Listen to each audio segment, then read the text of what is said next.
ጅል ሰው ትልቅ ስራ መስራት ሲያቅተው ትልቅ ሰው ሰድቦ ይታወቃል። የጅል ሰው አካሄድ እንደዚህ ነው። ጅል አያርጋችሁ እግዚአብሔር። ጅል ጅል ጅል ማለት ምን ማለት ነው ተብሎ ቢጠየቅ መልሱ ምንድን ነው? ጅል ማለት አንድ ጸሐፊ ምን ብሎ ያነበብኩት መጽሐፍ ነው። ጅል ምንድን ነው ትሉኝ እንደሆነ አለ። ዓለማዊ መጽሐፍ ነው፣ እዚህ ኢትዮጵያ ውስጥ የተጻፈ መጽሐፍ ነው። የመጽሐፉን ርዕስ አልናገርም ማስታወቂያ እንዳይሆንብኝ እና እንግዲህ ዓለማዊ መጽሐፍ ስናነብ የሚጣልም የሚያያዝም ነገር ስላለ እና ጅል ምንድን ነው ትለኝ እንደሆነ ጅል ማለት ወደ ኋላም ወደፊትም የማይል ነው ይላል። ማለት የሰውየውን ጽሑፍ እኔ ስረዳው ነገም የማይገባው ትናንትም የማይገባው ማለት ነው። ጅል ማለት አርቆ የማያስብ ባለበት የሚቆዝ ብሎ ዛሬን ካበላኸው እንደ ሐውልት ቁሞ ያድራል። ጅል እንደዚህ ዓለሙ የሚሰጠን የቤት ስራ አለ። ጦርነት አለ፣ ብጥብጥ አለ፣ ስድድብ አለ። አሁንማ ድሮ ሰውና ሰው እቤት ቁጭ ብሎ ይበሻሸቅ ነበር። አሁን በሚዲያ መበሻሸቅ ተጀምሯል። አይደለም የአደባባይ ብሽሽቅ ተጀምሯል ማለት ነው። አሁን ያለ በሰው ጉዳይ ቁጭ ብሎ እንደው በረበስማ ከራስ ቤት በድን እያለ ሰው ልቅሶ ለምን ትሄዳለህ አለ ሊቁ። ቁጭ ብሎ እነገሌ እና ትዳራቸው እንዴት ሆነ? እንደዚህ ነው የለም እንደዚህ ነው ውይይት። አይገርማችሁም? ቁጭ ብለህ የሰውን ህይወት እንጀራ አድርገህ ንፍሮ አድርገህ ትቀቅለዋለህ፣ ቆሎ አድርገህ ታበስለዋለህ፣ እንጀራ አድርገህ ትጋግረዋለህ። በቃ አይጠላይ ድረስ ይሄ የስራ ፈትነት ውጤት። እንደዛ አይደረግ። በሀገራችን ከሚስት ውጭ የተወለደ ሰው ጳጳስ አይሆንም ነበር። ታውቃላችሁ አይደል? ከሌላ ሚስት የተወለደ ሰው አይሾምም። እስከ ብዙ ጊዜ ፓትርያርክ አይሆንም ነበር። እሱ ብቻ አይደለም፣ ቄስ መሆን አይችልም። ከሌላ ሚስት የተወለደ ህጋዊ ከሆነ ባለትዳር ያልተወለደ ሰው ቄስ መሆን አይችልም። ስርዓተ ቤተክርስቲያን ይከለክላል። አሁን የቄሶችን እናት አባት ደግሞ ምርመራ እንዳትገቡ። የኢትዮጵያ ምዕመናን እኮ የሰው ኃጢአት ለማጽናት አርኪኦሎጂስቶች እኮ ናቸው እናንተ ጀግኖች።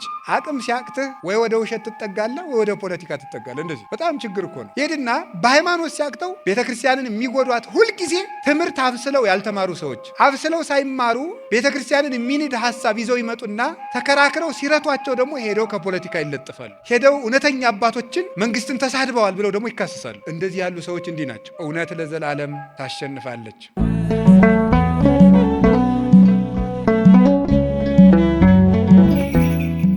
መጽሐፈ ዕዝራ ካልዕ ምዕራፍ 4 ቁጥር 38 ላይ የምናገኘው ኃይለ ቃል ነው። እውነት ለዘላለም ታሸንፋለች። እውነት ለዘላለም ታሸንፋለች በሚል ርዕስ እንማማራለን። ይህንን ቃል የተናገረው ዘሩባቤል የሚባል ሰው ነው። በብሉይ ኪዳን ዘመን ጌታችን መድኃኒታችን ኢየሱስ ክርስቶስ ከመወለዱ አስቀድሞ 518 ዓመታትን ቀደም ብሎ የነበረ ሰው ነው። ነገሩ የሚመጣው ከእስራኤላውያን ምርኮ ነው። እስራኤላውያን ጌታችን ከመወለዱ በፊት በ586 ዓመተ ዓለም ወደ ባቢሎን ተማርከው ሂደው ነበረ። 10ሩ ነገድ በሰሜን እስራኤል ሰማሪያ የነበሩት ወደ ፋርስ የዛሬዋ ኢራን፣ 2ቱ ነገድ ደቡብ እስራኤል የሚባለው የይሁዳ መንግስት፣ እነሱ ደግሞ ወደ ባቢሎን የዛሬዋ ኢራቅ ተማርከው ሂደው ነበረ። እስራኤል የእግዚአብሔር ምርጥ ወገኖች ናቸው። በአባታችን አብርሃም፣ በይስሐቅ፣ በያዕቆብ ረድኤት የተባረኩ የእግዚአብሔር የበኩር ልጆቹ፣ የሃይማኖት ቤተሰቦቹ፣ የቃል ኪዳን ወገኖቹ፣ የመሲሁ የትውልድ ሐረግ ሰንሰለት የሆኑ ምርጥ ሕዝቦች ናቸው። እግዚአብሔር የበኩር ልጅ ብሎ የሚጠራቸው እስራኤል እግዚአብሔር ለወገንነት መርጦ በ9 መቅሰፍት፣ በ10ኛ ሞተ በኩር፣ በ11ኛ ሳይል ታድጎ ከግብፅ አውጥቶ ባህር ከፍሎ ጠላት አጥፍቶ አስጥሞ አሻግሮ በደመና እየጋረደ ውሃ ከጭንጫ እያፈለቀ መና ከደመና እያወረደ እየመገበ ጠላቶቻቸውን በመዓት በመቅሰፍት እያራቀ እነሱን በምህረት እየጠበቀ 7 ቅጽር የነበራትን የኢያሪኮን ግንብ አፍርሶ ዮርዳኖስን ድንጋይ ተሸክመው በተአምራት እንዲሻገሩ አድርጎ የረድኤት መገኛ የእግዚአብሔር የቸርነቱ ሀገር የምትሆን ከነዓንን አወረሳቸው። ነቢያትን ለትንቢት ላከላቸው። መቅደስ አነጸላቸው። የሚማጸኑበትን ታቦት ሰጣቸው። ቃል ኪዳኑን አክብሮ ርስቱን አብዝቶ ሰጣቸው። ቸርነቱን አበዛላቸው። በጠላቶቻቸው ላይ እንዲሰለጥኑና ድል እንዲነሱ ኃይል አስታጠቃቸው። ነገር ግን እስመ ህሊናሁ ለብእሲ ይትወላወል እምጊዜ ልደቱ እስከ ለተሞቱ፣ የሰው ልጅ አእምሮ ከተወለደበት ጊዜ ጀምሮ እስከሚሞትበት ቀን ድረስ ሲወጣ ሲወርድ ይኖራል ብሎ ሊቁ ዮሐንስ ዘእስክንድርያ በሃይማኖተ አበው እንደነገረን የሰው ልጅ አእምሮ የሚወጣ የሚወርድ ነው። እረፍት የለውም።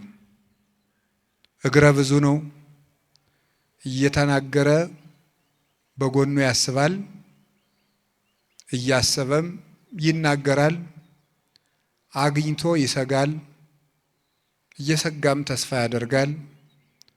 የሰው ልጅ አእምሮ ብዙ ነው። ስለዚህ በህሊናው መጠን ኃጢአቱም እየበዛ ይመጣል። ህሊናም ማለት ሀሳብ ነው። ስለዚህ ሰው ስሁት ነው። እየሳቱ ቃል ኪዳኑን እያሳበሉ መቅደሱን እያረከሱ ጣዖት እያመለኩ ኃጢአትን እያዘወተሩ ቢያስቸግሩት አሳልፎ ሃይማኖት ለሌላቸው አሳልፎ ሰጣቸው። ፀሐይ ሙቀቷን የምንሞቃት በሩን እስከ ከፈትን ድረስ ነው። እግዚአብሔር ለኛ የሚያስፈልገውን ነገር የሚሰጠን ልቡናችን በተከፈተ መጠን ነው። ፀሐይን በራችንን ድርግም አድርገን ዘግተን ለምን አልሞቅሽንም ብለን ልንወቅሳት አይገባም። እኛ በራችንን አልከፈትንምና። በሩን እንደዘጋን ፀሐይ በቤታችን ሳትገባ ብትቀርና ሳይሞቀን ቢቀር የፀሐይ ችግር ነው አይባልም፣ የባለቤቶቹ ችግር ነው። እግዚአብሔር የምህረትና የጥበቃ ቃል ኪዳን ሰጥቶ ሕዝብ በዚያ ቃል ኪዳን ሳይጠቀምበት ቢቀር እግዚአብሔር ወገኖችን ረስተዋል አይባልም። ስለዚህ ጠላቶቻቸውን አሰልጥኖ እንዲያውም መርቶ አምጥቶ አስማርኮ ወሰዳቸው። በዚያ 70 ዘመን ተገዝተው ንስሐ ከገቡ በኋላ እግዚአብሔር ከነሱ ወገን ጠላት የሚያጠፋ ንጉሥ ባይኖር እንኳ የፋርሱን ንጉሥ በባቢሎን ንጉሥ ላይ አስነስቶ ቂሮስ የሚባለው የፋርስ ንጉሥ ተነስቶ የባቢሎንን ንጉሥ ብልጣሶርን ድል ነስቶ እስራኤል ወደ ሀገራቸው እንዲመለሱ ከ70 ዘመን ስደት በኋላ ፈቀደላቸው። በዚያ ዘመን ተማርከው ከሚኖሩ እስራኤላውያን ወጣቶች በንጉሱ ጠጅ አሳላፊነት ተመርጦ የነበረ አንድ ዘሩባቤል የሚባል ሰው ነበረ። ከነገስታት ወገን ነው ትውልዱ። ንጉሱ ምሳ አዘጋጅቶ መኳንንቱን መሳፍንቱን መግቦ ትንሽ እንቅልፍ አረፍ ብሎ ሳለ እነዚህ የጠጅ አሳላፊዎች ምሳሌ እንመስል ቃላት እናምጣና ምሳሌው የተወደደለት ሰው በንጉሱ ይሸለም ብለው ተነጋገሩ። አዲስ ሐሳብ እናምጣና ሐሳቡ የተወደደለት ሰው ንጉስ ይሸልመው ብለው አሰቡ። ሶስት ናቸው ወጣቶቹ ከዘሩባቤል ጋር ሶስት ሐሳቦችን አመጡ። አንደኛው የመወዳደሪያ ሐሳባቸው በዚህ ዓለም ላይ አሸናፊ ማን ነው የሚል ጥያቄን የሚመልስ ነው። በዚህ ዓለም ላይ አሸናፊ ማን ነው? እናንተም ይህን ጥያቄ ለራሳችሁ መጠየቅ ትችላላችሁ። በዚህ ዓለም ላይ አሸናፊ ማን ነው? እንዲህ ለው ሲጠይቁ አንደኛው አንድ ነገር አመጣ። በዚህ ዓለም ላይ አሸናፊው መጠጥ ነው አለ። በዚህ ዓለም ላይ አሸናፊው ወይን ነው አለ። እንደምንድን ነው ቢባል ዕውቀት የተከናወነለት አንደበቱ የረታለት አቃንቶ የሚናገር አዋቂ ሰው የተባለስ እንኳ ቢሆን መጠጥ በጠጣ ጊዜ ግን አንደበቱ ይታሰራል፣ ይላሻል፣ የማይረባ ነገርንም ይናገራል። ልበ ብርቱ የተባለው ሰው እገሌ አዋቂ ልባም ነው፣ ጥልቅ አርጎ የሚመክር ብልህ ነው የምንለው ሰው መጠጥ በጠጣ ጊዜ ምስጢሩን አውጥቶ ለሰው ሁሉ ዘርዝሮ ይናገራል። ብዙ ሰዎች ተረባርበው ገፍተው የማይጥሉት ሰው በጠጣ ጊዜ ግን በገዛ እግሩ ተጣልፎ ይወድቃል። ስለዚህ በዚህ ዓለም ላይ መጠጥ አሸናፊ ነው። ትልቅ ሰውን ያዋርዳል፣ አንደበትን ያስራል፣ ምስጢር ያስወጣል፣ የቆመን ይጥላል፣ ጤነኛን ያሳምማል፣ ይሰብራልም። እንዲህ የሚያደርግ አሸናፊ መጠጥ ነው እንጂ ከመጠጥ በላይ ሌላ አሸናፊ አለን ብሎ አንዱ ተወዳዳሪ ይህንን አቀረበ። ሁላችሁም እንደምታውቁት መጠጥ አሸናፊ ነው። በእውነቱ ብዙ ሰው በመጠጥ ተሸንፎ ነው ያለ። ማሰቢያን የሚጎዳ ነው። አእምሮን ይጎዳል። አረቆ ሐሳቢነትን ያጠባል። በቅርብ ደስታ እና ፈንጠዝያ ውስጥ በመክተት ለነገ እንዳንኖር የሚያደርግ መጠጥ ነው። ጭንቅላትን ያበላሻል። ዓላማ የለሽ ያደርጋል። ቤትን ያፈርሳል። ትዳርን ይፈታል። ገንዘብን ያባክላል። በየሜዳው ይጥላል። ለአውሬ ለጠላት አሳልፎ ይሰጣል። መጠጥ ክፉ ነው። ክብርን የሚያስጥል ነገር ነው። ስለዚህ መጠጥ አሸናፊ ነው። መጠጥ አሸናፊ ነው እንዳለው። ሁለተኛው አሁን ሁላችንም መጠጥ መቀነስ አለበት። ስካር በዝቷል። እግዚአብሔር እንዳይሰማን እየሆንን ነው። ሀገራችን ያለንባት ሀገር ኢትዮጵያ በብዙ ፈተና ውስጥ እያለች እኛም እግዚአብሔርን ሰላም እንዲሰጠን እየለመንን፣ ነገር ግን ስካሩ ብዙ ነው። በነገር አረቂ የሰከረም ብዙ ነው። ያንንም የሚያስተምር ነው። ሁለተኛው በዚህ ዓለም ላይ አሸናፊው ንጉሥ ነው አለ። ንጉሥ አሸናፊ ነው። የወንድ መኳንንት የሴት ወይዘሮ ለንጉሥ የማይገዛ የለም። የቆመውን ቁረጥ፣ የወደቀውን ፍለጥ ብሎ ቢያዘው ለንጉሥ የማይታዘዝ ለንጉሥ የማይገብር የለም። ሰው 10-20 ዓመት ፈልጎ ያጣውን ነገር ንጉሥ በፈለገ ጊዜ ግን በአንድ ቀን ያገኘዋል። ትልቁን ያዋርዳል፣ የተዋረደውን ይሾማል፣ ያከብራል። በዚህ ዓለም ላይ አሸናፊው ንጉሥ ነው። የተሾመ ሰው አሸናፊ ነው። ወንበር ያለው ሰው አሸናፊ ነው። ጊዜ ያለው ሰው ያሸንፋል ብሎ ተናገረ። ዘሩባቤል ደግሞ የለም በዚህ ዓለም ላይ አሸናፊ እናንተ ያላችሁት አይደለም፣ ሁለት ናቸው ብሎ አቀረበ። አንደኛው ሴት ናት በዚህ ዓለም ላይ አሸናፊ። በዚህ ዓለም ላይ አሸናፊ ሴት ናት ብሎ ተናገረ። ለምንድን ነው ሴት አሸናፊ ናት ያልክ ቢሉት ምን ትልቅ ሰው ቢሆን እውቀት ከባለጸግነት አንድ አድርጎ የያዘ ሰው ቢሆን ወደ ሴት በቀረበ ጊዜ ልቡ የማይፈታ የለም። ማንም የማይደፍረውን ሰው ሴት ግን ትደፍረዋለች፣ ማለት ትሰድበዋለች፣ ትቆጣዋለች። ለዚህ ምስክሩ ንጉሡን ብዙ ሰው እየሰገደለት፣ ንግስቲቱ ግን መጥታ በጥፊ ትመታዋለች። አክሊሉን ከራሱ ላይ አንስታ ወስዳ ፀጉሯ ላይ ደፍታ ትጫወተዋለች። ለምን እንዲህ አደረግሽ ብሎ ቢቆጣት ደግሞ ቀድማ አኩርፋ ትቀመጣለች። ንጉሡ ተከትሎ ሄዶ አባብሎ ለምኖ ይታረቃታል። ሰው ዕድሜ ዘመኑን የለፋበትን ገንዘብ ለእናት ለአባቱ ሳይሰጥ ለሚያገባት ሴት አስረክቦ ቁጭ ይላል። በሴት እስትንፋስ የማይፈተን ልቡ እንደ ቅቤ የማይቀልጥ ማን ነው? ስለዚህ በዚህ ዓለም ላይማ አሸናፊዋ ሴት ናት አለ። አራተኛ ግን ምን አለ? ሁሉ ግን አልፎ ለዘላለም የምትኖር እውነት ናት። መጠጥ አሸናፊነቱ ከእንቅልፍ እስኪነቁ ድረስ ነው።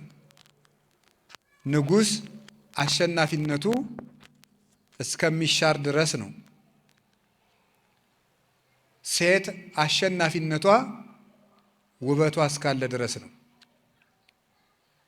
እውነት አሸናፊነቱ ግን ለዘላለም ነው። ስለዚህ ከሁሉ በላይ አሸንፎ የማይሻር ውበቱ የማይጠወልግ ስልጣኑ የማይሻር በትናንትና በዛሬ መካከል መለወጥና መለየት የሌለበት የዘላለም ንጉሥ እውነት ነው እና እውነት ያሸንፋል፣ ሁሉም ለጊዜው ነው ብሎ ዘሩባቤል አቀረበ። ንጉሡ ተቀስቅሶ ተነሳ። ንጉሥ ተቀስቅሶም አይደለም በነቃ ጊዜ ማለት ነው። ንጉሥ አንተ ተኝተህ ሳለ ሐሳብ አዋጥተን ነበረ። አይምሮ ሲሰሩበት እንደዚህ ነው። አይምሮ ካልሰሩበት ግን የረጋ ውሃ ማለት ነው። የረጋ ውሃ ትል ያፈራል። ወራጅ ውሃ ብቻ ነው ጤነኛ። ዝም ብሎ የተቀመጠ ውሃ፣ ደጅ ላይ የተጠራቀመ ውሃ ትል ያፈራል። ስራ የፈታ አይምሮ የተንኮል ፋብሪካ ነው። ተንኮልን የሚያመነጩት ስራ ፈቶች ናቸው። ክፋትን፣ ቂምን፣ ሰው ከሰው ማጣላትን የሚያመጣው ስራ ፈቶ ቁጭ ማለት ነው። ነገረኛ የሚያደርግ ራሱ ስራ ፈት ነው። ስራ ፈትነት ነው። አንዳንድ ጊዜ እኔ ሳየው ፈረንጆቹ ተንኮል አላቸው። ያው ተንኮል የነሱ እንዲያውም ስትራቴጂክ ተንኮል ነው። በጣም ኃይለኛ ተንኮል ነው። እንደዚህ ቀለል ያለ ተንኮል አይነካካቸውም።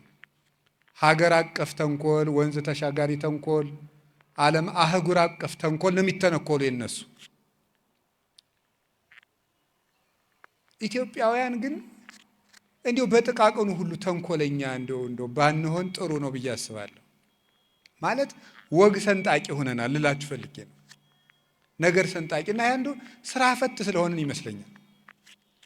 አሁን በምን ነው ይሄን የማየው? አሁን ውጭ ሀገር ተወልደው ያደጉ ልጆች ኢትዮጵያውያን ውጭ ሀገር የተወለዱትን ሳያቸው ኢትዮጵያ ሲመጡ አንዳንዴ ሳያቸው በቃ የነገሯቸውን ነገር ነው ብለው ነው የሚይዙት። ወግ አይሰነጥቁም፣ አሽሙር አያውቁም። ለምንድን ነው ሲባል እኔ ሲገባኝ አሽሙር ስለሌለ ሁሉም ወደ ስራው ስለሚሮጥ። አሁን እኛ እኮ ስራ ስለሌለ ነው አሽሙረኛ ይሆን ነው ነገረኛ ይሆን ነው። ነገረኛነት የስራ ፈትነት ውጤት ነው። የአንዳንድ ሰው በጣም ያስደንቀኛል። ቁጭ ብሎ ተንኮል የሚቀምር ሳል እንደው ፊዚክስና ሂሳብ ይመስል ቁጭ ብሎ ወግ ተንኮል ቅምር እኔ ይደንቀኛል። እውነቴን ነው የምነግራቸው። አንድ ሰው ቁጭ ብሎ ተንኮል ሲያስብ እኔ አዛኘን በጣም ነው የምደነቀው። እንዴ ሰው ቁጭ ብሎ ተንኮል ያስባል? ተንኮል ማለት ገብቷችኋል አይደል? ተንኮል ማለት ሌላ ኃጢአት አይደለም ያልኩት፣ ተንኮል ነው ያልኩት። ኃጢአትማ ሁላችን ኃጢአተኛ ነው። ተንኮል ማለት ግን ሰውን ማጥመድ፣ ነገር መሰንጠቅ፣ ነገርን ከነገር አሰናስሎ አቀናብሮ ለሰዎች ጉድጓድ መቆፈር። በእውነት ኃጢአተኛ በእግዚአብሔር ምሕረት አለው። ተንኮለኛነት ግን ከእግዚአብሔር ምሕረት ያሳጣል።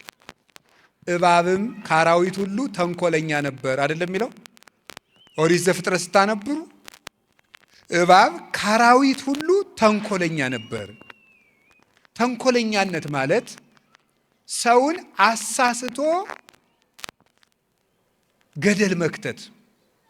እንዲሳሳት ጉድጓድ ትቆፍራለህ፣ ተሳሳተ ብለህ ጉድጓድ ውስጥ ትከተዋለህ፣ ራስህ አሳስተህ ራስህ ትስቅበታለህ።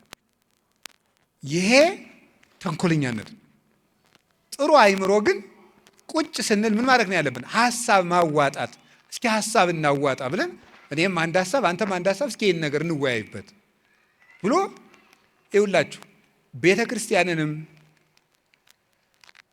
ሀገራችንንም ያቆዩት ሀሳብ ያላቸው ሰዎች ነው። ጥሩ ሀሳብ የሚያስቡ ዘመንን ተሻግረው የሚያስቡ ሰዎች ናቸው። ማሰብ ትልቅ ነገር ነው። አሁን ይሄ ዘመን ምን እያደረገን እንደሆነ ታውቃላችሁ? እንዳናስብ እያደረገን ነው። በቃ እንዳናስብ ነው የሚያደርገው። እኔ ገንደው ይገርማል። ምክንያቱም የማናስብበት ምክንያት ደግሞ ለምንድን ነው? ቁጭ ብለን እንዳናስብ ማሰቢያችን በሙሉ ጥቅጥቅ እንዲል እየተደረገ ነው። ይሄን የፈጠረው ምንድን ነው? ዓለሙ የሚሰጠን የቤት ስራ አለ። ጦርነት አለ፣ ብጥብጥ አለ፣ ስድድብ አለ። አሁንማ ድሮ ሰውና ሰው እቤት ቁጭ ብሎ ይበሻሸቅ ነበር። አሁን በሚዲያ መበሻሸቅ ተጀምሯል አይደለም እንዴ? የአደባባይ ብሽሽቅ ተጀምሯል ማለት ነው። አሁን ያለ በሰው ጉዳይ ቁጭ ብሎ እንደው ኧረ በስመ አብ ከራስ ቤት በድን እያለ ሰው ልቅሶ ለምን ትሄዳለህ አለ ሊቁ። ቁጭ ብሎ እነገሌ እና ትዳራቸው እንዴት ሆነ? እንደዚህ ነው የለም እንደዚህ ነው ውይይት። አይገርማችሁም? ቁጭ ብለህ የሰውን ህይወት እንጀራ አድርገህ ንፍሮ አድርገህ ትቀቅለዋለህ፣ ቆሎ አድርገህ ታበስለዋለህ፣ እንጀራ አድርገህ ትጋግረዋለህ። በቃ አይጣል አይደረስም። ይሄ የሥራ ፈትነት ውጤት ነው። እንደዛ አይደረግም። ሰውን ጉዳይ አድርጎ የሰውን ህይወት እያነሱ እንጀራ ማብሰል ተገቢ አይደለም። ከዛሳ በስልኮቻችን ላይ የተጫኑት መተግበሪያዎች እንዳናስብ የሚያደርጉ ናቸው። የዩቲዩብን ሳትጨርሰው የፌስቡኩ ይመጣልሃል። የፌስቡክን ሳትጨርሰው የቲክቶክ ይመጣል። የዚያን ሳትጨርሰው የምትደውለው ስልክ አለ። በቃ ንቅንቅ የማያደርግ መስኮት የሌለው ቤት ነው የሚያደርገው ጭንቅላታችንን ጠቅጠቅ ብለን እንዳንንቀሳቀስ። ደግሞ 24 ሰዓት ይሰራል ሁሉ ነገር። ዓለም መቼ ይጠፋል ብላችሁ ብትጠይቁኝ ማሰብ ያቆመለት ብዬ ነው የምናገረው። ማሰብ በሞቴ ትልቅ ነገር ነው። እነዚህ 3 ወጣቶች ቁጭ ብለው አሰቡ። በስደት ሀገር ሆነው ሀገር በሌለበት በባቢሎን ሄደው ሀገራቸውን አጠው፣ መቅደሳቸው ፈርሶ፣ አባቶቻቸው ጠፍተው፣ ርስታቸው ተወርሶ፣ ታሪካቸው ተረስቶ ስደት ሀገር ሆነው እስኪ ሀሳብ እናዋጣ አሉ። ሁላችንም ሀሳብ አዋጠን ራሳችንም ሰውንም ለማዳን ነው መጣር ያለብን። ሀሳባቸው ተመረመረ፣ ሀሳባቸውን አቀረቡ። ፉክክርም የለባቸውም። እኔ ያልኩት ይሁንም አላሉም። ሁላችንም የራሳችንን እናቅርብ፣ የተሻለ ሀሳብ ያለው ሰው ይሸለም አሉ። ሀሳባቸውን አቀረቡ። ይሄን ገበያ ምን ያንጫጫዋል ተብሎ ቢጠየቁ አሉ አንድ አባት እበልጥ አልበለጥ አሉ። አሁን ግን የተሻለ ሀሳብ ያለው ሰው የሚሰማ ሳይሆን መንጫጫት ነው ዝም ብሎ። ማዳመጥ ጥሩ ነገር ነው። ከዚያ በኋላ ሀሳባቸውን አቀረቡ። እኔ እንደዚህ ነው፣ ታሪኩን መልሼ በማብራራት ጊዜያችሁን መፍጀት ስለማልፈልግ ነው። መጽሐፍ ቅዱሱ ይከልሰዋል። እኔ ወይን ያሸንፋል ያልኩ በዚህ ምክንያት ነው። እኔ ንጉሥ ያሸንፋል ያልኩ በዚህ ምክንያት ነው። እኔ ሴት ታሸንፋለች ያልኩኝ በዚህ ምክንያት ነው። እውነት ያሸንፋል ያልኩ ግን እውነት በቁጥር አይለካም። እውነት ዘመን አይሽረውም። እውነት ፊት አይቶ አያዳላም። እውነት ለዘላለም ይኖራል። እውነት ከዕድሜ በላይ ነው። እውነት ከባለጸግነት በላይ ነው። እውነት ከሀብት በላይ ነው። እውነት ከውበት በላይ ነው። እውነት ከወንበርና ከስልጣን በላይ ነው ብዬ ነው ብሎ አቀረበ። ምን እንዳደርግልህ ትፈልጋለህ አለው። የአባቶቼ መቃብር እንዲሰራ እፈልጋለሁ አለው። ዘሩባቤልን አንግሶ ሕዝብህን ይዘህ ወደ ኢየሩሳሌም ግባ ብሎት ዘውዱን ደፍቶ የሰባ ዘመኑን የምርኮ ቀንበር ሰብሮ የእውነት ልጅ ዘሩባቤል እስራኤልን ይዞ ኢየሩሳሌም ገባ እላቸዋለሁ። እውነት ያሸንፋል። እውነት ለማሸነፉም መጠጥ ያሉም እዛው ቀር አላሸነፉም። ንጉሥ ያሉም አላሸነፉም። ሴት ያሉም አላሸነፉም። እውነት ያለው ግን ቀንበር ሰብሮ ሀገሩ ገባ። ያ ማለት በዚህ ዓለም ላይ ትውልድን የሚያሽመደምዱ ሶስት ነገሮች አሉ ማለት ነው። አንደኛው የሹመት ፍላጎት፣ ሁለተኛው የምቾት ፍላጎት፣ ሶስተኛው የስጋ ፍላጎት ናቸው። እነዚህን ዞር ብሎ ሳያቸው ከእውነት ጋር የቆመ ግን ለዘላለም ያሸንፋል። እውነት ተባባሪ አትፈልግም። ለእውነት ሰራዊት የላትም። እውነት ቦታ አትመርጥም። እውነት ቀን አትመርጥም፣ ጊዜም የላትም። በጊዜ አትገደብም። እውነት በልብ ከተማ የምትኖር ናት። እውነትን ጭብጫቧ አይሾማትም፣ ጭብጫቧ አያወርዳትም። እውነት በአእምሮ ከተማ ነግሳ ትኖራለች። የእውነት መንበሯ ንጹሕ ልብ ነው። ስለዚህ እውነት ለዘላለም ታሸንፋለች። እውነት ብቻዋን ቆማ ከዓለም በላይ ትከበራለች። ለምንድን ነው እንደዚህ ያልኩት ብትሉ ሁለት ሶስት ነገሮችን ልነግራችሁ ፈልጌ ነው። ስለ እውነት በትንቢተ ዳንኤል ምዕራፍ 13 የምናገኘው አንድ ታሪክ አለ። እሱን ነግራችኋለሁ። እውነት ብቻዋን ታሸንፋለች። ብቻዋን ሶስና የምትባል ሴት ታውቃላችሁ። ታሪኩን በደንብ በፍጥነት ለመናገር ልሞክር። እንደ ስብከት አድርጌ አልተርከውም፣ ቶሎ ለመጨረስ ነው የምሞክረው። ሶስና እጅግ የተከበረች ባለትዳር ናት። ይህች ሰው እግዚአብሔርን የምትፈራ ሰው ናት። ከዕለታት በአንድ ቀን በአጸድ ውስጥ ገብታ ስትታጠብ ሁለት ለገዛ ፍላጎታቸው የሚፈልጓት የአይሁድ መምህራን በቀትር ሰዓት ሂደው ፈቃዳችንን ፈጽሚልን፣ የማትፈጽሚልን ከሆነ በዝሙት አገኘናት፣ ከባሏ ላይ ስታመነዝር አገኘናት ብለን ለእስራኤል እንከስሻለን። እኛ ደግሞ በሕዝቡ ያለንን ተቀባይነት ታውቂያለሽ። እንደዚያ ከሆነ ሕዝቡ በድንጋይ ወግሮ አንቺን መግደሉ ነው አለ። እንግዲህ በእግዚአብሔር እጅ ከሚፈረድብኝ እናንተ የፈለጋችሁትን ብታደርጉብኝ ይሻለኛል፣ እኔ ፈቃዳችሁን አልፈጽምም ማለት ነው። ተሰሚነታቸውን ተጠቅመው እነዚህ ሁለት የአይሁድ መምህራን ይህችን ሴት ከባሏ በላይ ስታመነዝር በቀትር ሰዓት አገኘናት ብለው ተናገሩ። በአጠቃላይ አእላፈ እስራኤል ተሰብስበው በድንጋይ ትወገር ትወገር ትወገር ትወገር። ለምን? ማስረጃ ያቀረቡት በጣም የማይጠረጠሩ ሰዎች ስለሆኑ ማለት ነው። ትወገር ተባለ። እንግዲህ የአንድ ሀገር ሕዝብ አሁን ለምሳሌ የአዲስ አበባ ሕዝብ በሙሉ ትወገር ቢላት እንዲህ ምን ይመስላችኋል? እድናለሁ ብላችሁ ታስባላችሁ? ቢያንስ እንደው 3-4 ሰው እንኳን ለሽምግልና ቢተርፍ ጥሩ ነው። ሀገር በሙሉ ይወገር ቢላችሁ እድናለሁ ትላላችሁ? እውነት ብቻዋን ትቆማለች። ከዛ ምን አደረገ? እሷ ልቧ አልተፈታም። የእስራኤል አምላክ የእውነት ዳኛ አንተ እንደ ፍርድ ፍረድልኝ ያለች ጸልያለች። በእስራኤል ሴቶች ራሳቸውን መከናነብ ክብር ነው። ይቺ ወራዳ ክብር የላትምና ክንብንቧን ታውርድ አሉ። በውስጣቸው ግን ውበቷን መጥገብ ፈልገው ነው ይላሉ የቤተ ክርስቲያን ሊቃውንት፣ ያዋረዱ መስለው። ከዚያ በኋላ እግዚአብሔር ቸር ነው። እውነት አይመሽባትም። እውነት ብትዘገይም አትቀርም። ዳንኤል የሚባል ነቢዩ ዳንኤል ከመካከላቸው ተነሳ።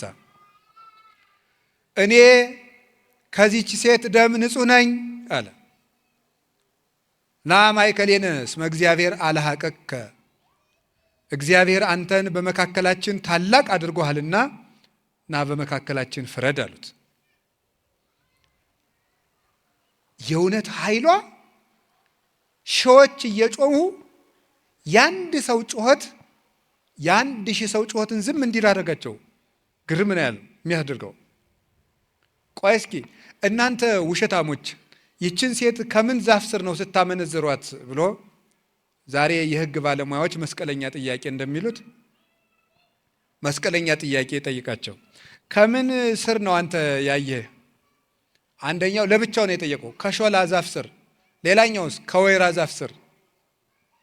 የተለያየ የእግዚአብሔር መልአክ ይቀስፍሃል አለው። ሁለቱንም የእግዚአብሔር መልአክ ሰንጥቆ ሰንጥቆ አጠፋቸው። እውነት ለዘላለም ያሸንፋል። አንዲት ሴት ከእውነት ጋር ቆማ ሀገር ተነስቶባት ወገን ክዷት አሸነፈች። አንዲት ሴት ብቻዋን ማለት ነው። ስለዚህ ቁጥር አይተህ ከውሸት ጋር አትጨመር። እውነት በቁጥር አይለካም። ብቻህንም ቢሆን ከእውነት ጋር ቁም። እውነት ከሺህ ይልቅ ትመሰክራለች፣ አፍ አውጥታም ትናገራለች። የእውነትን ምስክር ተራራ አይጋርዳትም፣ ውሃ አይሞላባትም፣ ደመና አይጋርዳትም፣ ክረምትና በጋ አያስቀራትም። እውነት ከሰማያት በላይ ጸንታ የምትኖር ናት። እውነትን ጩኸት አያፍናትም። እውነትን ስም ማጥፋት አያስቀራትም። እውነት ለዘላለም ሁሉን ፈንቅላ ትወጣለች።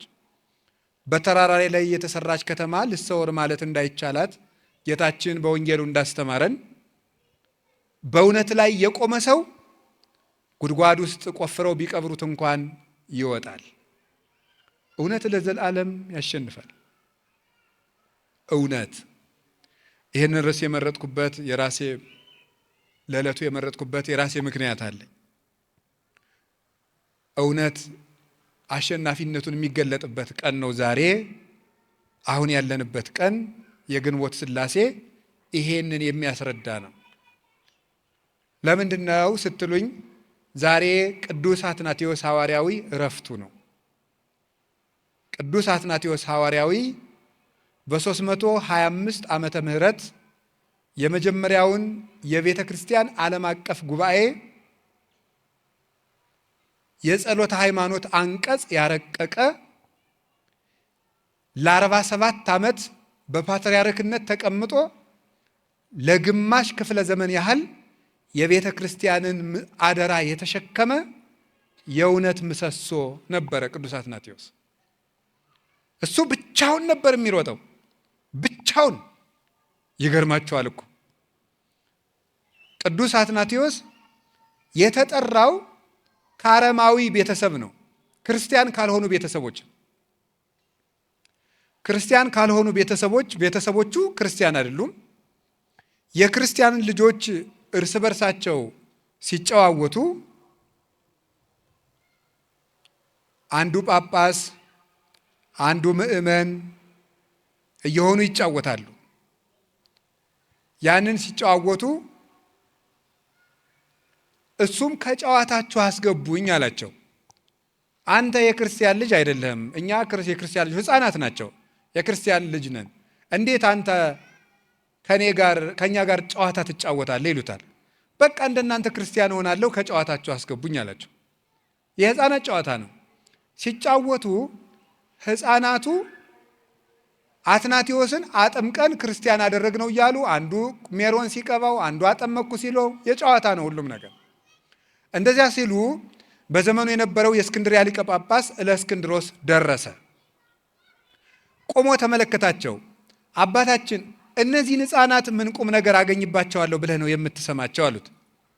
እግዚአብሔር በዚህ ሕፃን ላይ ያሳደረውን መንፈስ ቅዱስ አታውቁም፣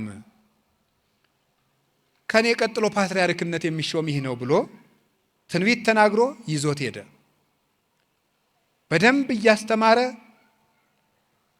መጻሕፍተ ብሉያትን መጻሕፍተ ሐዲሳትን እያስተማረ ዘመኑ የሚጠይቀውን በግሪኮ ሮማን ኢምፓየር ተስፋፍቶ የነበረውን የግሪክ ፍልስፍና ጥንቅቅ አድርጎ እንዲማር አደረገው። ለምን? እነ አሬዎስ የግሪክን ፍልስፍና እየተጠቀሙ በተለይ የአርስቶትልን ፍልስፍና እየተጠቀሙ የክርስቶስን የባሕርይ አምላክነት ይክዱ ስለነበረ እሾህን በሾህ እንዲያወጡት ፍልስፍና ተማርኩ ያለን ሰው በፍልስፍናው መንገድ ለመርታት ፍልስፍናን ጥንቅቅ አድርጎ ተምሮ የዘመኑን የግሪክ ቋንቋ የቴዎሎጂ ተርምስ የሚባሉትን መሰረታዊ ቋንቋዎች አውቆ በንጽህና በቅድስና ተሸልሞ በእለእስክንድሮስ ቤት አደገ። ከሃዲው አሬዎስ ኢየሱስ ክርስቶስ ያልነበረበት ዘመን ነበር ወይም አልነበረም። አልቦ አመይሃሎ እሱ አልነበረም። ኢየሱስ ክርስቶስ የእግዚአብሔር የመጀመሪያው ፍጡር ነው። ኢየሱስ ክርስቶስ ከአብ ጋር አንድ ባሕርይ አይደለም። እንደዚህ አይነት 3 ክህደቶችን ይዞ አሬዎስ ሲነሳ በኒቅያ ጉባኤ እንዲደረግ በዘመኑ የነበረው ንጉሥ ቆስጠንጢኖስ አዘዘ። ኒቅያ የምትባለው ዛሬ ኢዝኒክ ትባላለች፣ ቱርክ ውስጥ ያለች ከተማ ናት። እዚያ ዓለም አቀፉ ጉባኤ የመጀመሪያው ጉባኤ ተጠራ። 318 በዓለም የነበሩ ሊቃነ ጳጳሳት በሙሉ ሄዱ። የቤተ ክርስቲያን መከፋፈልም አልነበረም። የዚያ ጊዜ ቤተ ክርስቲያን አንዲት ቤተ ክርስቲያን ናት። እዚያ ሲሄዱ ቅዱስ አትናቴዎስ ተገኘ። እነዚህን ክደቶች ሲያቀርብ ኢየሱስ ክርስቶስ ቀዳማዊ አይደለም ባለ ጊዜ ቀዳማዊነቱን ተንትነው አስረዱ። ቀዳሚሁ ቃል በመጀመሪያ ቃል ነበር የሚለውን ዮሐንስ ወንጌል ምዕራፍ 1 ቁጥር 1 ያለውን መሰረት እያደረጉ ቃል በመጀመሪያ ነበር ስለሚል ከቃል ተለይቶ የሚኖር ልብ የለም፣ ከልብ ተለይቶ የሚኖር ቃል የለም። ወልድም ከአባቱ ተለይቶ አልኖረም። ወልድ የአብ ቃል ነው። ልብ ያለ ቃል እንደማይኖር አብም ያለ ቃል አልኖረም። ስለዚህ ወልድ በአብ ልብነት የነበረ ቀዳማዊ ቃል ነው አሉት። ዕብራውያን ምዕራፍ 1 ቁጥር 3 ያለውን አንስተው ዘውቱ ጸዳለ ስብሐቲሁ ስለ ኢየሱስ ክርስቶስ ሲናገር ቅዱስ ጳውሎስ እሱ የክብሩ ነጸብራቅ ነው። ሃይማኖታችሁን በደንብ ስሙ፣ እናንተም መማር አለባችሁ። አንዳንድ ጊዜ እግዚአብሔር ያበላል ያጠጣል የሚል ስብከት ብቻ አይደለም መስማት ያለባችሁ፣ መሰረታችሁንም ማወቅ አለባችሁ። ሃይማኖት ሲነገር እንቅልፍ መተኛት፣ እግዚአብሔር ጤና ይሰጣል እንጀራ ያበላል ሲሏችሁ እልል ማለት ይሄ ነውር ነው። በደንብ አድርጋችሁ ማወቅ አለባችሁ ሃይማኖታችሁን። ኢየሱስ ክርስቶስ ቀዳማዊ ቃል ነው። ቃል ነው። ቃል ደግሞ ሥጋ ሆኗል። ቃል ደግሞ እግዚአብሔር ነው። ቃል በልብ እንደሚኖር ወልድ በአብ ኖሯል። ከአብ ተለይቶ የኖረበት ዘመን የለም። የወለዱ አብ እምድኅረ ዘመን አብ ኑሮ የወለደው አይደለም። አልወቱ ጥንት መጀመሪያ አልነበረውም። እሱ ቀዳማዊ ነው። ዕብራውያን ምዕራፍ 1 ቁጥር 3 ላይ እሱ የአብ የክብሩ ነጸብራቅ ነው፣ የአብ የክብሩ ጸዳል ነው፣ የአብ የክብሩ ብርሃን ነው አለው። ይህ ማለት ተመልከቱ፣ ነጸብራቅ ጸዳል የምንለው ከፀሐይ ወጥቶ እኛ ላይ የሚያርፈውን በተለምዶ ጨረር ብለን የምንጠራው ነው። እሱ ነጸብራቅ የፀሐይ ጸዳል ይባላል። ይህ ጸዳል እኛ ላይ መጥቶ ሲያርፍ ከፀሐይ ከክብ አካሏ ተለይቶ አይደለም፣ ተለይቶ የኖረበት ጊዜ የለም። ከክቡ ጋር አብሮ እንዳለ እዚህ እኛም መጥቶ ያሞቃል፣ ያበራል። እንደዚህም ሁሉ ወልድ የአብ ብርሃን ነው፣ የአብ ጸዳል ነው ማለት ጸዳል ወይም ነጸብራቅ ከፀሐይ ክበብ ሳይለይ እንደኖረ ወልድም ከአባቱ ሳይለይ የኖረ ነው። ወልድ ያለዚያ ጸዳል አብ ብቻውን አልነበረም። አብ ማለት አባት ማለት ነው። አባት የአብ ደግሞ አብነቱ ቀድሞ የነበረ ነው። ወልድን ኑሮ ኑሮ ወለደው ካልን ግን አብም አብ የሆነ ኖሮ ኖሮ ነው ማለት ነው። ምክንያቱም ያለ ልጅ አባት የሚባል የለምና። ስለዚህ ክርስቶስ ዓለማት ሳይፈጠሩ በአብ ክብር የነበረ ነው። እሱም ከአባቱ ጋር አንድ ነው። ኩሉ ዘቦላቡ የዚአየ ውእቱ ዮሐንስ ወንጌል ምዕራፍ 16 ቁጥር 15 ላይ ለአባቴ የሆነው ሁሉ የኔ ነው ብሏል። ለአባቴ የሆነው ሁሉ የኔ ነው። ለአባቴ የሆነው ሁሉ የኔ ነው። ያዙ። ለአባቴ የሆነው ሁሉ የኔ ነው ማለት ምንድን ነው? የአብ ቀዳማዊነት የወልድ ቀዳማዊነት ነው። የአብ ሕያውነት የወልድ ሕያውነት ነው። የአብ ሕይወትነት የወልድ ሕይወትነት ነው። የአብ ምሉዕነት የወልድ ምሉዕነት ነው። የአብ ረቂቅነት የወልድ ረቂቅነት ነው። የአብ ሁሉን ቻይነት የወልድ ሁሉን ቻይነት ነው። የአብ ሁሉን አዋቂነት የወልድ ሁሉን አዋቂነት ነው። የአብ አይመረመሬነት የወልድም አይመረመሬነት ነው። አብ እንደማይመረመር ወልድም አይመረመርም። አልቦ ዘአምሮ ለአብ ዘእንበለ ወልድ ባሕቲቱ ወአልቦ ዘአምሮ ለወልድ ዘእንበለ አብ ባሕቲቱ። ከአብ በቀር ወልድን የሚያውቀው የለም፣ ከወልድም በቀር አብን የሚያውቀው የለም። የማቴዎስ ወንጌል ምዕራፍ 11 ላይ ሲናገር ከአብ በቀር ወልድን የሚያውቀው የለም፣ ከወልድም በቀር አብን የሚያውቀው የለም። ስለዚህ አብ እንደማይመረመር ወልድ አይመረመርም፣ ወልድ እንደማይመረመር አብ አይመረመርም። ወለዘፈቀደ ሎቱ ወልድ ይከስት ሎቱ፣ ወልድ ለፈቀደው ይገልጥለታል እንጂ። አንደኛ ቆሮንቶስ ምዕራፍ 2 ላይ ቅዱስ ጳውሎስ ደግሞ ሲናገር መኑ ያአምር ህሊናሁ ለእግዚአብሔር ዘእንበለ መንፈሱ ቅዱስ፣ የእግዚአብሔርን ህሊናውን ማን መርምሮ ያውቃል የባህሪ ሕይወቱ ከሚሆን ከመንፈስ ቅዱስ በቀር ብሎ እንደተናገረ መንፈስ ቅዱስ የመንፈስ ቅዱስ ረቂቅነት የአብ የወልድ ነው። የወልድ ረቂቅነት የአብ የመንፈስ ቅዱስ ነው። የአብ ረቂቅነት የወልድና የመንፈስ ቅዱስ ነው። በዚህ ርቀት የኖረ ነው። ወልድ ቀዳማዊ ነው። ከአባቱ ጋር አንድ ነው። በከመ ይሁቦሙ አብ ሕይወተ ለፍቁራኒሁ ከማሁ ወልድኒ ይሁቦሙ ሕይወተ ለፍቁራኒሁ። አብ ለወደዳቸው ሕይወትን እንደሚሰጥ ወልድም እንዲሁ ለወደዳቸው ሕይወትን ይሰጣል። ከማያክብርዎ ሰብ ለወልድ ዘከማያከብርዎ ለአብ። ሰዎች ሁሉ አብን ባከበሩበት ክብር ወልድን ያከብሩት ዘንድ አብ ሕይወትን እንደሚሰጥ ወልድም ሕይወትን ይሰጣል። የዮሐንስ ወንጌል ምዕራፍ 5 ላይ ስታነቡት እንዲህ ይላል። ሕይወት እግዚአብሔር ነው። በኦሪት ዘዳግም እንደተናገረ አነ እቀትል ወሐዩ ቀስፍ ወሳል አልቦ ዘያመስጥ እምኔ፣ እኔ ገርፋለሁ፣ እኔ አቆስላለሁ፣ እኔ ፈውሳለሁ፣ እኔ ገላለሁ፣ እኔ አድናለሁ፣ ከእጄ የሚያመልጥ የለም፣ ማዳንና መግደል የኔ ስልጣን ነው ይላል የሰራዊት ጌታ እግዚአብሔር። እንዲህ ነው የሚለው። እግዚአብሔር ሕይወት ነው። እግዚአብሔር ሕይወት ነው።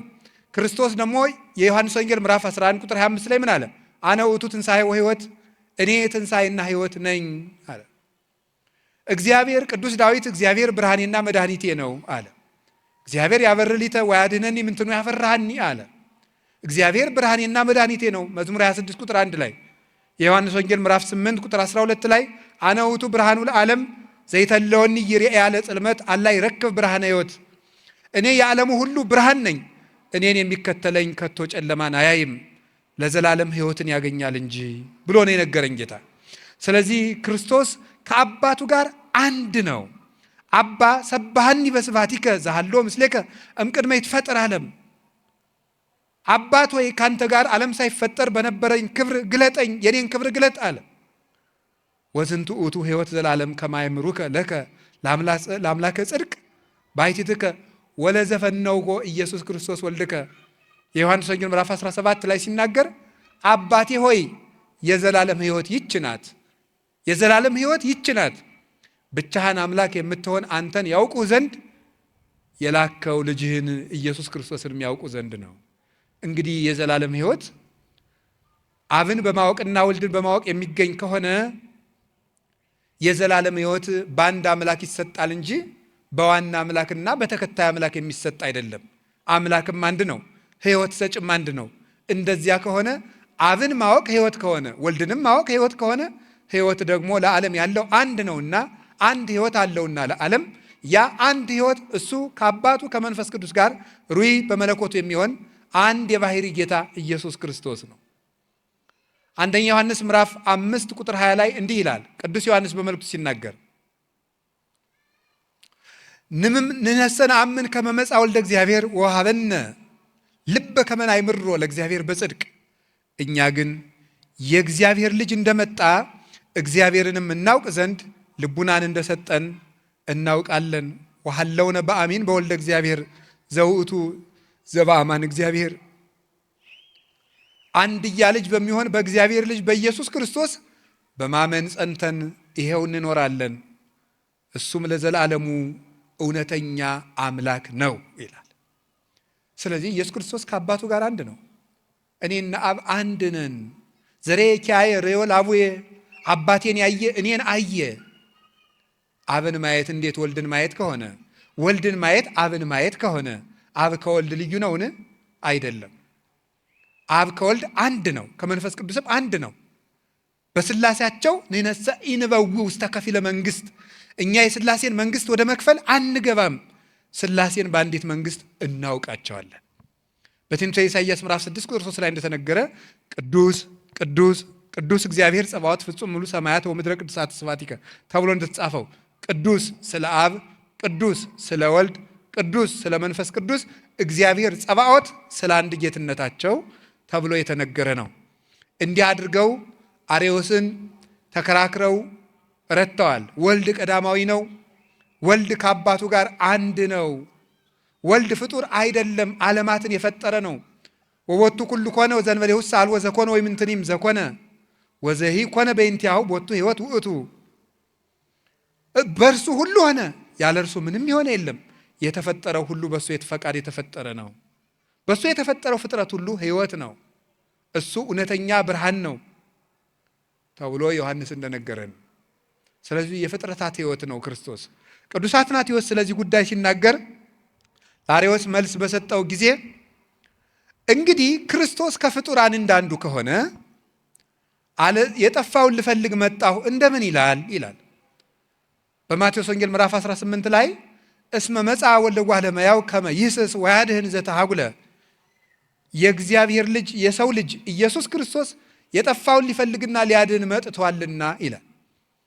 ኢየሱስ ክርስቶስ ከፍጡራን እንዳንዱ ተራ ፍጡር ከሆነ ምስጋና ይግባውና ተራ ፍጡር ከሆነ እንዴት የጠፉትን ሊፈልግ ይመጣል? እሱ ራሱ የሚፈለግ ነው በለኛ ነበር ያለው ቅዱስ አትናቴዎስ። ክርስቶስማ አምላክ ባይሆን ኑሮ የጠፉትን ሊፈልግ እንዴት ይመጣል? ፍጡር የጠፋውን የሚፈልግ ቢሆንማ ኖሮ አዳምን ፍጡር የሚያድነውና የሚዋጀውማ ቢሆን ኖሮ መላእክት ለምን ባልተላኩለትም ነበር? ሲወጡ ሲወርዱ የነበሩ መላእክት ለምን ባልዋጁትም ነበር? እውነተኛውን እርቅ ግን የሚፈጽመው አምላክ ነውና እግዚአብሔር አንድያ ልጁን ላከ እንጂ። በፍጡር ደምማ ዓለም የሚድን ከሆነ የአቤል ደም አያድነንም ነበር? የኢሳይያስ ደም አያድነንም ነበር? አይደለም። እንደዚያ ከሆነማ የሰው ልጆች ድነት ከንቱ ነው በለኛ እያለ ነበር ቅዱስ አትናቴዎስ ይህንን ትምህርት የሰጠው። በዚህ መሰረት የጌታችን የመድኃኒታችን ኢየሱስ ክርስቶስ እውነተኛ አምላክነትና ጌትነት በስልጣኑ ያስተማረ፣ በስልጣኑ ሕግ የሰራ፣ ልብ በሉ የሕግ ባለቤት እግዚአብሔር ነው። በኦሪት ዘጸአት ምዕራፍ 20 ቁጥር 1 ጀምሮ እንደምታነቡት 10ሩን ቃላት ለእስራኤል ሕግ አድርጎ የሰጣቸው እግዚአብሔር ነው። ያለ እግዚአብሔር ትእዛዝ ሕግን በሕግ መተካት የሚችል የለም። ታዲያ እንደዛ ከሆነ ምን አለ? ሰማይክሙ ዘተብዕለ ለቀደምትክሙ አፍቅሩ ቢጸክሙ ወጽልኡ ጸላኢተክሙ ወአንሰ እብለክሙ አፍቅሩ ጸላይተክሙ።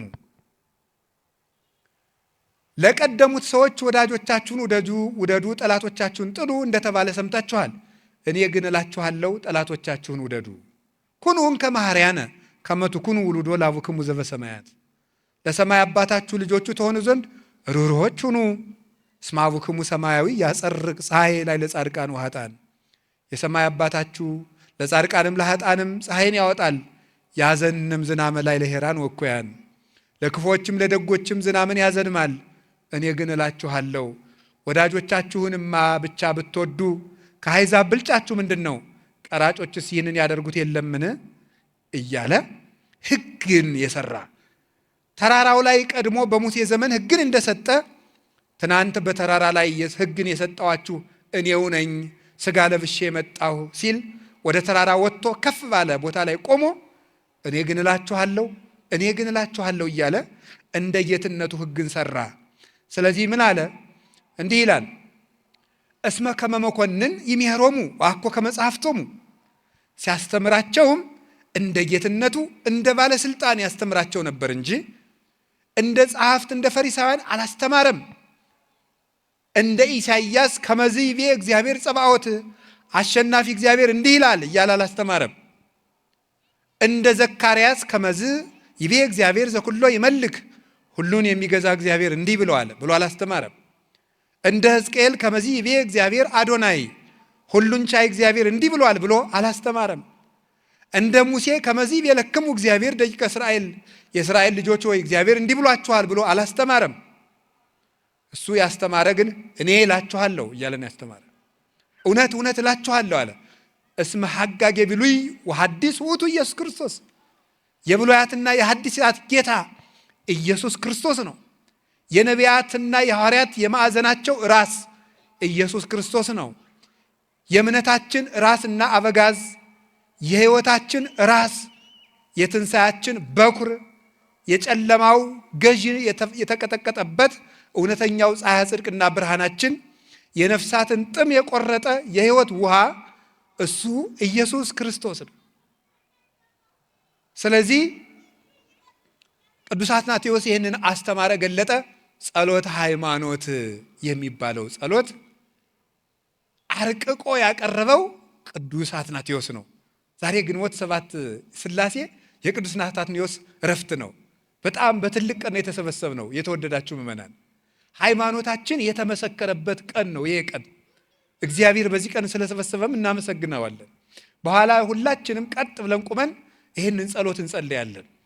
የሕይወታችን ጌታ ትንሣያችን ኢየሱስ ክርስቶስ እውነት ሆኖ ያሸነፈበት ከ318ቱ ሊቃውንት ጋር 319ኛ ብሎ የአርዮስን ልብ በረቂቅ ስልጣኑ የወጋበት በዮሐንስ ወንጌል ቀዳማዊ ቃል በሚለው ቃሉ የክደትን እንክርዳድ አበጥሮ የዘራበት በመንፈስ ቅዱስ እስትንፋስነት እንክርዳዱን አርዮስን ከአዝመራው የለየበት የትልቁ መሳሪያውና መዶሻው የቅዱስ አትናቴዎስ ዕረፍቱ ነው ዛሬ።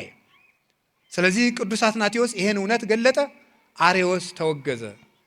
አርዮስ ከተወገዘ በኋላ እለእስክንድሮስ ሲያርፍ አርዮስ ሞቶ እለእስክንድሮስ አርፎ አትናቴዎስ በእለእስክንድሮስ መንበር የእስክንድርያ ፓትርያርክ ሆኖ ሲሾም እለእስክንድሮስ ሊሞት ሲል እንዲህ ብሎት ነበረ። አትናቴዎስ ሆይ አንተ የቤተ ክርስቲያንን ሹመት ትሸሸዋለህ፣ ግን ይከተልሃል እንጂ አይለቅህም ብሎት ነበር። ቅዱስ አትናቴዎስን ቅዱስ ጎርጎርዮስ ዘንዚናዙ ሲያመሰግነው የቅድስና ሁሉ ፍሬ፣ የቅድስና ውበት ምልክት፣ የትሩፋት ሁሉ መገኛ ነው አትናቴዎስ ይለዋል ቅዱስ አትናቴዎስን ሲያመሰግነው። ስለዚህ ቅዱስ አትናቴዎስ 47 ዓመት በእስክንድሪያ መንበር ሲቀመጥ 17ቱን ዓመት በስደት ነው የኖረው። 17 ዓመት። ርዕሳችን ምንድን ነው? እውነት ያሸንፋል። በውሸት ከሰውት ያውቃሉ። እጅ ቆርጧል ብለው ከሰውት ያውቃሉ። ይገርማችኋል። ቅዱስ አትናቴዎስን በትምህርት ቢያቅታቸው ከሰሱት። ምን አድርጎ? የአንድ ድሃ እጅ ቆርጧል ብለው። በአጋጣሚ እጁ ተቆርጧል ተብሎ ከተባለ ቅዱስ አትናቴዎስ ተከሶ ቀረበ። ይገርማችኋል፣ የሰው እጅ ተቆርጧል ተብሎ የታሰበው ሰውዬ በአጋጣሚ ለሌላ ጉዳይ በጉባኤው ተገኘ። ቅረብ አሉት። ምን ቆርጧል ነው ያላችሁኝ? አለ ቅዱስ አትናቴዎስ። እጅ። ምን ቆርጧል ነው ያላችሁኝ? እጅ። የቆረጥኩት ሰው ስሙ ማን ይባላል? እገሌ። የውሸት የምንፍቅና የክደት ጳጳሳት ተሰብስበው ነው እንደዛ የሚያደርጉት። ምንድን ነው የቆረጥኩት? እጅ። አየህ፣ ጅል ሰው ትልቅ ስራ መስራት ሲያቅተው ትልቅ ሰው ሰድቦ ይታወቃል። የጅል ሰው አካሄድ እንደዚህ ነው። ጅል አያርጋችሁ እግዚአብሔር። ጅል በጣም ጥሩ። ጅል ማለት ምን ማለት ነው ተብሎ ቢጠየቅ መልሱ ምንድን ነው? ጅል ማለት ነው። አንድ ጸሐፊ ምን ብሎ ያነበብኩት መጽሐፍ ነው። ጅል ምንድን ነው ትሉኝ እንደሆነ አለ። ዓለማዊ መጽሐፍ ነው፣ እዚህ ኢትዮጵያ ውስጥ የተጻፈ መጽሐፍ ነው። የመጽሐፉን ርዕስ አልናገርም ማስታወቂያ እንዳይሆንብኝ እና እንግዲህ ዓለማዊ መጽሐፍ ስናነብ የሚጣልም የሚያያዝም ነገር ስላለው እና ጅል ምንድን ነው ትለኝ እንደሆነ ጅል ማለት ወደ ኋላም ወደፊትም የማይል ነው ይላል። ማለት የሰውየውን ጽሑፍ እኔ ስረዳው ነገም የማይገባው ትናንትም የማይገባው ማለት ነው። ጅል ማለት አርቆ የማያስብ ባለበት የሚቆዝ ብሎ ዛሬን ካበላኸው እንደ ሐውልት ቁሞ ያድራል። ጅል እንደዚህ ነው። እነዚያ ጅል ጳጳሳት ተሰብስበው እጅ ቆርጧል አሉ። ከዛ ምን አደረጉ? አንዱን እጅ ደበቀና አንዱን እጅ ከፍ አድርጋለው። በአጋጣሚ ቅዱስ አትናቴዎስ ትክ ብሎ ሲመለከት ሰው ሁሉ አትናቴዎስ ምን ይሆን ብሎ ተሰብስቧል። ትክ ብሎ ሲመለከት ያን ቆርጧል የተባለውን ሰው እያየው ና ወደፊት አለው። መጣ። ቀኝ እጅህን አንሳ አለው። አወጣ እና የታለ የቆረጥኩት ሲባል ሌላኛው እጁን አለ። ይሄኛውን እጁን ሰውሮታል። ይሄኛውን እጅ ብድግ አደረገና ቅዱስ አትናቴዎስ እንግዲህ የቆረጥኩት ሶስተኛውን እጅ ነው ብሎ ተናገራቸው። እውነት ያሸንፋል። ተሰብስበው በውሸት ያንን ምሰሶ፣ ያንን የክፍለ ዘመን ብርሃን፣ ያንን የቤተ ክርስቲያን ኮከብ ብቻውን 50 ዓመት የቆመ አምድ ነበር ቅዱስ አትናቴዎስ ብቻውን። ከእውነት ጋር ከሆኑ ግን አንድ ሆኖ ብዙነት ነው። ሄደና ይህን መሰከረ። ንጉሱን እንግዲህ ታውቃላችሁ፣ ከሚስት ውጭ የተወለደ ሰው ስድብ አለው አይደል? ቃሉን ባንናገረው ይሻላል መሰለኝ። የሚሰደብበት ከሚስት ውጭ የተወለደ ልጅ እንደዛ ነው። በሀገራችን ከሚስት ውጭ የተወለደ ሰው ጳጳስ አይሆንም ነበር። ታውቃላችሁ አይደል? ከሌላ ሚስት የተወለደ ሰው አይሾምም። እስከ ብዙ ጊዜ ፓትርያርክ አይሆንም ነበር። እሱ ብቻ አይደለም፣ ቄስ መሆን አይችልም። ከሌላ ሚስት የተወለደ ሕጋዊ ከሆነ ባለትዳር ያልተወለደ ሰው ቄስ መሆን አይችልም። ስርዓተ ቤተክርስቲያን ይከለክላል። አሁን የቄሶችን እናት አባት ደግሞ ምርመራ እንዳትገቡ። የኢትዮጵያ ምዕመናን እኮ የሰው ኃጢአት ለማጽናት አርኪኦሎጂስቶች እኮ ናችሁ እናንተ ጀግኖች። አይ እሱ ውስጥ እንዳትገቡ። አሁን ንጉሱ ቆስጠንጢኖስ በዚያ መንገድ እንዳልተወለደ አጥንተው አትናቴዎስን በእውቀት ቢሉ፣ በስም ማጥፋት ቢሉ፣ በኃጢአት ቢሉ አልገኝ ቢላቸው ምን ብለው ተናገሩ መሰላችሁ? ንጉሱን ከሚስቱ ውጭ የተወለደ ነው ብሎ ተሳድቧል ብለው ለንጉስ ከሰሱት። ከእስክንድሪያ ወደ ሮም ስንዴ ግብር እንዳይላክ አድርጓል፣ የመንግስትን መንበር እየነቀነቀ ነው ብለው ከሰሱት። አቅም ሲያቅትህ ወይ ወደ ውሸት ትጠጋለህ ወይ ወደ ፖለቲካ ትጠጋለህ። እንደዚህ በጣም ችግር እኮ ነው። የሃይማኖት አባት ከሆንክ ሃይማኖትን ብቻ ይዘህ ትቆማለህ። በሃይማኖት ድል ትነሳለህ። እስመ ሰብእ ለእከዩ ሃይማኖት ያለብሳ፣ ሰው ክፋቱን ሃይማኖት ያለብሳታል ይላል ኢትዮጵያውያን ሊቃውንት። ሰው ክፋቱን ሃይማኖት ያለብሳታል።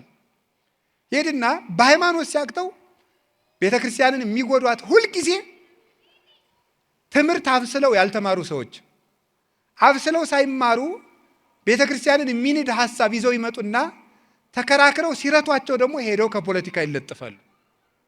ሄደው እውነተኛ አባቶችን መንግስትን ተሳድበዋል ብለው ደግሞ ይካሰሳሉ። እንደዚህ ያሉ ሰዎች እንዲህ ናቸው። ቅዱስ አትናቴዎስ ተሰደደ። በአጋጣሚ 2 ዓመት ተሰዶ ያሳለፈባትን ዓመት የዛሬ ዓመት በዚህችው ቀን እዚያ ነበርኩኝ። ጀርመን ውስጥ ትሬር የምትባል ከተማ ውስጥ ናት እና እዛች ተሰዶ 2 ዓመት በስደት ከእስክንድርያ ያሳልፏልና የዛሬ ዓመት በ7 እዚያችው ቦታ በመገኘቴ እኔ ደስ ብሎኛል። ቅዱስ አትናቴዎስ ስለምወደው እንደው በስደት የቤተ ክርስቲያናችንን መከራ የሀገራችን መከራ እንደው አስብ እባክህ ብዬ አቡነ ዘበሰማያት ደግሜ ነበር። ምንም ኃጢአተኛ በሆን የአቡነ ዘበሰማያት አንካሳ የለውምና እና ልላችሁ የፈለግኩት ያ ሁሉ ዘመን አብቅቶ ያ ሁሉ ግፍ አብቅቶ በገዳማት ተሰዶ ተንከራቶ አርዮሳዊ ጊዮርጊስ የሚባል ደግሞ ተሹሞ እጅግ ተንኮለኛ የሆነ እንግዲህ ታውቃላችሁ ቅዱስ አትናቴዎስ የምን ለኢትዮጵያ ቤተክርስቲያን ትልቅ ባለውለታዋ ነው።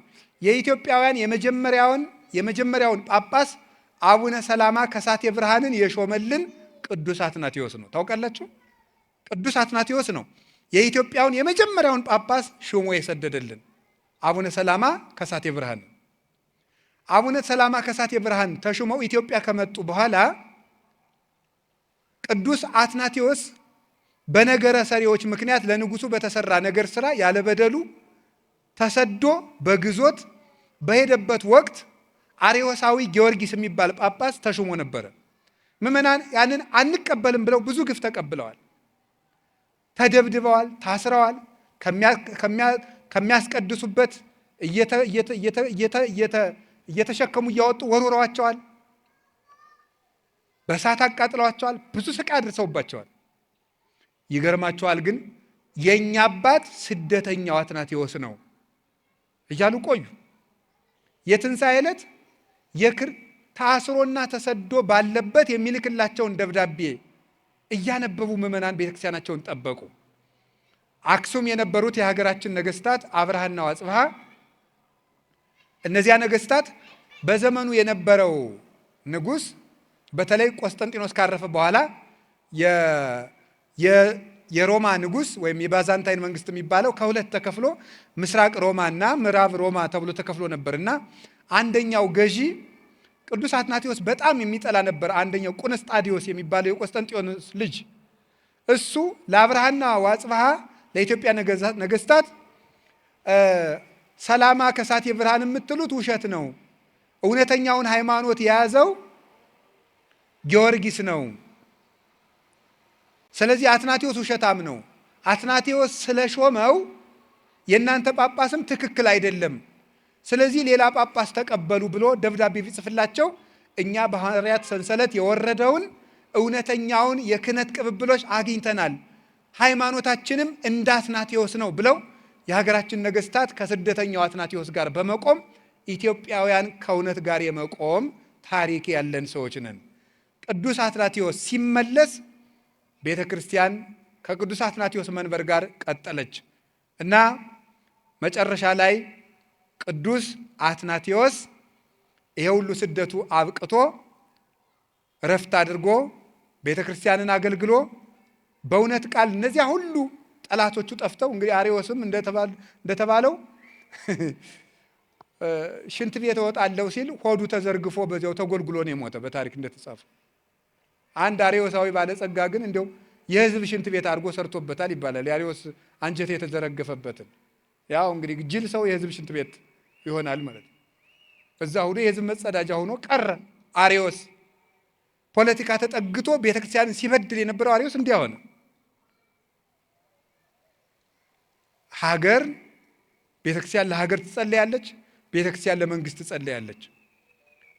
ግን ሃይማኖታዊ አባት ፖለቲካና ሃይማኖትን መቀላቀል የለበትም። የእግዚአብሔር መንግስት አገልጋይ የሆነ ሰው የእግዚአብሔርን መንግስት ይሰብካል። ይሄ ሰው አርዮስ ግን እየሄደ ከዘመኑ ነገስታት እየተጠጋ ቤተ ክርስቲያንን ሲበድል ሲያሰቃይ ኖረ። ቅዱስ አትናቴዎስ ግን ከቤተ ክርስቲያን ነግሶ ኖረ። እንዲሁም አባቶቻችን በትውፊት እንደሚነግሩን ከቅዱስ ጳውሎስ መቃብር ሄዶ ሰላም እና ከቅዱስ ጴጥሮስ ሰላም ለክሙ ሐዋርያቲሁ ለክርስቶስ የክርስቶስ ሐዋርያት ጴጥሮስ እና ጳውሎስ ሰላም ለእናንተ ይሁን ብሎ ሲናገር ከመቃብራቸው ላንተም ሐዋርያ መባል ይገባሃል ብለው የሚል ቃል በእግዚአብሔር ታምራት ከመቃብራቸው ተሰምቶለታል። ስለዚህ አትናቴዎስ ሐዋርያዊ የሚባለው ብቻውን እንደው ምን ይባላል? አትናቴዎስ ዓለም በአትናቴዎስ ላይ እንደተነሳ አትናቴዎስ ደግሞ ብቻውን በዓለም ላይ የተነሳ ሰው ይባላል። በታሪክ ሲጻፍ ታውቃላችሁ። ብቻውን በዓለም ላይ የተነሳ ሰው። የዛን ጊዜ ሮማ፣ እስያ፣ አፍሪካ፣ አውሮፓ የሚባለው ሁሉ አንድ ዓለም ነበር የነበረው። በክርስትና አልተከፋፈልንም። የዛ ጊዜ ይገርማችኋል እኮ አሁን እዚህ ኢትዮጵያ ውስጥ ወይም ሌላ ቤተክርስቲያን ውስጥ ወይም አርመን ቤተክርስቲያን ውስጥ እርስ በርስ ጳጳሳት ቢጣሉ እኮ አይደለም።